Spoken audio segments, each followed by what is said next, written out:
Pero ang Seventh-day Adventist pasensya na kayo sira, musulti dyo ko nga mga fake na ang mga Sabbath keeper. Nga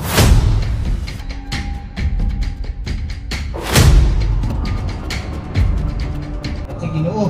But sa 10 commandments, ingon siya, John 14:15, if you love me, keep my commandments. Ang Ginoo lang ingon na. So, commandment din na, kasugo din na sa Ginoo ni napulo kasugo. Kunya ka nang na-address sa ikaupok ni sugo, mo nang gitumban sa Ginoo. Sir. Kanang giingon ni mga sugo, kumbaga, kaysa may mo implement ang sugo Pag naay sugo, na-implementer of the law, di ba? Sa tuwa ba? For example, Republic Act 9262, for example. Sugo man na, balaod man na, kumbaga. Na-implementor. Kaysa man nag-implementor, ang tawag ining local government. Ang napulo kasugo, apilang adlaw nga tawag ka na ipapahulay, ingon makangasugo na ang question, kinsa ang implementor? Kanang ma-implement sa sugo ba?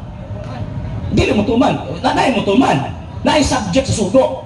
Ang question, kinsa ang implementor? Kinsa ang mo-execute sa sugo? Ang mga Hudyo kani ato gitagaan sa Dios og sugo, sila ang ni-execute. Nga naman, kaya sila man ang authority nga gitagaan sa sugo.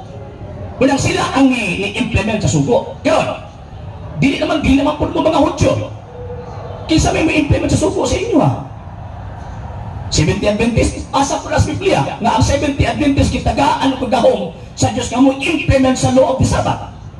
Wala pangalan ang reliyon sa Biblia. Ayaw sa tawag anong likay sa sir. Excuse sir. Sir, ayaw lagi. Wala problema ang pagtuman.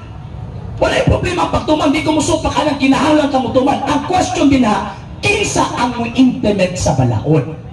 Aron makaingon ta mga tama ang atong pagtuman. Ang mga tao. Ang mga tao, unsang sita sa Biblia nga ang mo implement ang mga tao. Kinsa man ang mga tao ano sila?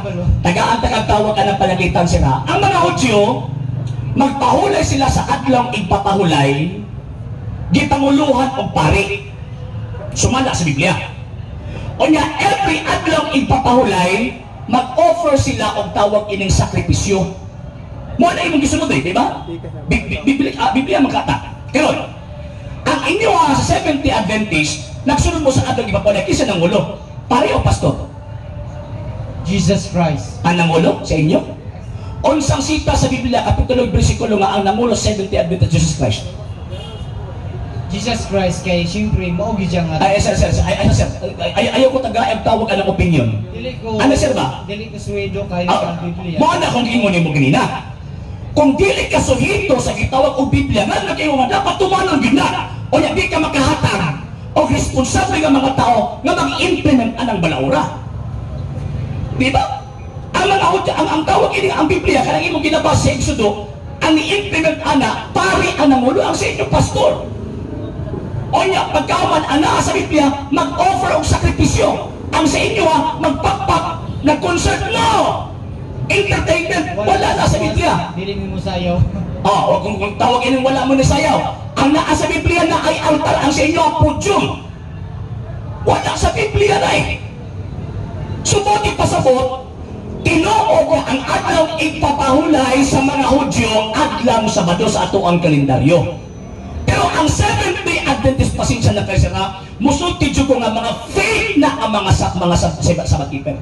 Nga ng fake man, wala man sila nagkakonekto sa mga Hudyo. Gitukod mo sila mga Amerikano. Kami mga Katoliko, nga tinuod ang amuan, nga naman ko kay ang pagsimba ang Kristo adlaw Domingo, naa sa Biblia. O even ang kasasayan for the first 300 years, ang mga Kristiyano kaniapto, statement ni St. Justin de Martyr, statement ni tatawag ining mga istorya ng mga pagano, adlaw Domingo nagasimba ang mga kaso dili adlaw Sabado. Get sir?